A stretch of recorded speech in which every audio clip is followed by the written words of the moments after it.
Hi, my name is Madison Sykes, and today I'll be speaking on what happens behind SeaWorld's closed doors.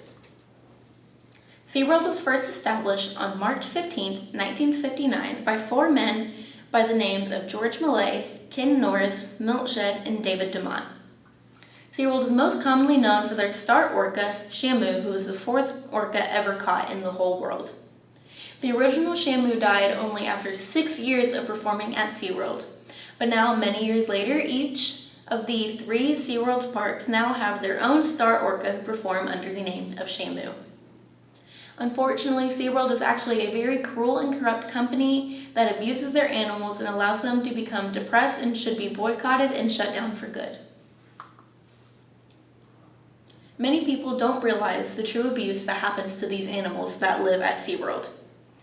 This abuse involves leaving large animals in very small tanks, separating calves from their mothers, and even having baby penguins stolen from their colonies in Antarctica. So let's first talk about these penguins. In 2011, all of SeaWorld's current penguins were deemed too old for any more testing or performances. So according to thedodo.com, SeaWorld took a trip down to Cape Washington, Antarctica, where they stole 10 baby penguins from their colonies and took them 9,000 miles away to San Diego, away from their mothers. Many scientists have said that these penguins were way too young to be taken from their mothers just yet. Along with the penguins, there is much abuse in the orcas as well. The average orca is about 21 feet in length, and the SeaWorld tanks are only 350 feet long. While to us humans, that does seem like a very large tank, it is only 17 times larger than the orca itself. And these orcas are oftentimes moved to even smaller tanks at closing time and stay there all night. In this diagram, you will see a picture of the ocean, but if you look in the middle of it, you will see a lightly shaded blue section, and that represents the actual size of the SeaWorld tank in comparison to the whole ocean where an orca should be. And orcas are actually expected to travel hundreds of miles per day, but can't do so when they're in their tiny tanks.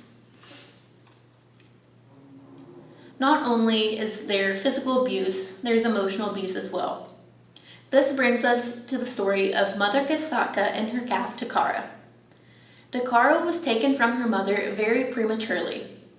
We heard of the story from former SeaWorld trainer John Hargrove. He stated that the mother was wailing for her calf for hours on end when she was taken, and he has never heard any noise like that before coming from an orca. After losing her daughter, Kasaka became very ill and ended up having to be euthanized. Not only does SeaWorld get in trouble for abuse of their animals, there are also many legal troubles involving their employees. There have been numerous employee violations, and SeaWorld was actually fined $75,000 for just 3 violations in 2010 by OSHA. This brings us to the story of the death of Don Brancho in February of 2010. Don was a SeaWorld trainer who was drugged underwater by an orca and killed in front of thousands of visitors during a performance. She suffered spinal, rib, and head injuries and was declared dead just minutes after the attack. And now, over 9 years later, SeaWorld has yet to take any responsibility for the death. They also have lots of legal troubles, not only involving their employees, but their animals as well. Under the Animal Welfare Act, there has been many violations, including expired veterinary and surgical tools, along with ripped, torn, and broken flooring inside the tanks of where animals perform and have risks of being hurt. Not only am I against SeaWorld, but there are also many celebrities against SeaWorld as well. These celebrities include Jessica Biel, Russell Brand, Matt Damon, Bella Thorne, and Willie Nelson.